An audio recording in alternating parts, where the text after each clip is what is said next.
সাথী তুমি আমার জীবনে, সাথী তুমি আমার মরণে। আচ্ছা, সাথী তুমি আমার জীবনে, আচ্ছা, সাথী তুমি আমার মরণে। ঠিক আছে। ও সাথী রে, কি হলো সাথী? আর তুমি আমাকে মারলে কেন? সাথী এত জোরে কেউ থাপ্পড় মারে? আবার গাল তো তুমি লাল বানিয়ে দিলে। আয় তোর সব গান বন্ধ কর। কেন? আরে সাথী, তুই এত দেরি করে কেন আসলি? সাথী আমার সব গান তো তোমার জন্য। তুমি আমার জানে জিগার, আমার কিডনি, আমার কলিজা, আমার ফুসফুস, আমার অঙ্গ প্রত্যঙ্গ। তোমাকে যদি গান না শোনাই তাহলে আর কার সামনে গিয়ে আমার এই গানগুলো আমি প্রেজেন্টেশন করব? তোমাকে শুনতেই হবে সাথী, ধৈর্য সহকারে, যদি আমার ফাটা কণ্ঠ। অ্যাকচুয়ালি তুমি রাগ করেছো? এই আমি তোর বাপের খাই না পড়ি, কি বলতে ডাকছিস জলদি বল।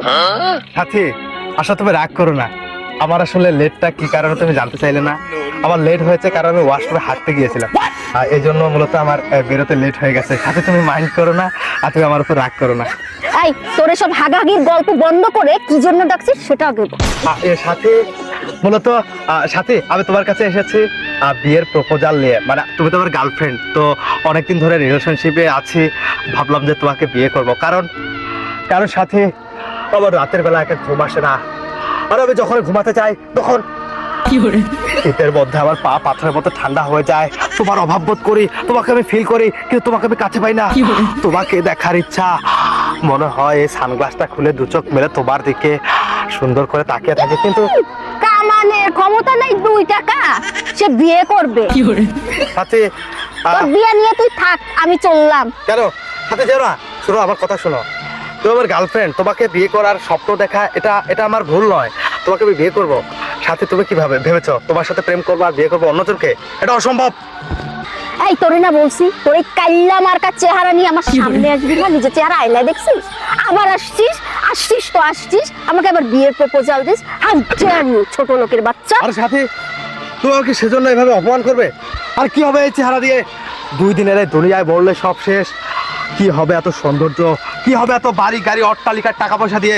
তুমি তোমার বাবার ওইসব বড় লোকের অহংকার অন্য জায়গায় দেখায়ও, আমাকে না। আরে যখন আমার সাথে প্রেম করেছিলে তখন তোমার মনে ছিল না? হ্যাঁ, তখন তো আমার অবস্থান এরকমই ছিল, শূন্য পকেটে। আর তুমি তো বলেছিলে এই হাত ধরে যে শাকিল আমি তোমার সাথে শূন্য পকেটে থাকবো। আর আমি তোমাকে বলেছিলাম যে শূন্য পকেটে যে নারী যে পুরুষের পাশে থাকে, সফলতার পর সেই নারী তার বউ হওয়ার যোগ্যতা রাখে। এজন্যই তোমাকে বিয়ে করতে। শখ তাই না? তোকে না বলছি নিজের পায়ে দাঁড়িয়ে তারপর তুই আমাকে বিয়ের প্রপোজাল দিবি? আর এটা কেমন কথা সাথী?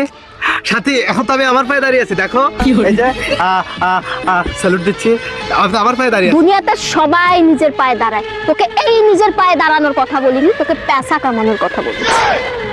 ও টাকা পয়সা? টাকা পয়সা তো একটা সময় আমারও হবে সাথী। এই তোর ডায়লগ বন্ধ কর, তোর ডায়লগ বাজি বন্ধ কর। This is last warning for you. শাহজাহানকে দেখছিস? মমতাজকে ভালোবেসে কিরকম তাজমহল দিয়েছিল? তুই পারলে আমার জন্য একটা তাজবিরির দোকান দিয়ে দেখা, বুঝলি? তাজবিরি? আরে সাথী এটা তুমি কি বললে সাথী? আমি তো তোমার কথা শুনে ইমপ্রেস হয়ে গেলাম সাথী। এই প্রথম তুমি একটা বুদ্ধিমানের মতো কাজ করেছো। ইয়াস সাথী, তুমি আমার বউ হওয়ার যোগ্যতা রাখো। কারণ কি জানো সাথী, এই শর্তটা আমি অক্ষরে অক্ষরে পালন করতে পারবো। আমি তোমার জন্য তাজবিরির দোকান দিয়ে দেখাবো। আর সাথে তুমি আমার পকেট চেক করে দেখো, এই যে আমি বিড়ি খাই, এই যে দেখো সাথী আমার কাছে কতগুলো বিড়ির কালেকশন। আর এই প্যাকেটগুলো একত্রিত করে সবগুলো বিড়ি দিয়ে আমি একটা তাজবিরির দোকান দেবো। আর সেই তাজবিরির দোকানের প্রোপাইটার হবো তুমি আর আমি। আমরা দুজন মিলে সেই দোকানটাকে অনেক বড় করে স্বাবলম্বী হয়ে সেরকম করে একটা তাজমহল, ওই সাজানোর মতো না পারলেও আমি ছোটখাটো ইট পাথর দিয়ে তোমার জন্য একটা তাজমহল বানিয়ে তোমার হাতে ধরিয়ে দেবো। খুব শখ না? ইয়াস সাথী, খুব শখ। তুই খুশি হয়েছো সাথী? এগুলো কি? এগুলো সিগারেট। দেখি। হ্যাঁ। তুই না বলেছিলি? হ্যাঁ। তুই না বলেছিলি তুই বিড়ি খাস না? তুই বলেছিলি না? সাথী এখন তুমি আমার গার্লফ্রেন্ড, তোমাকে ইমপ্রেস করতে যা করা তাই করলাম। ইমপ্রেস তোর কাছেই রাখ সাথী।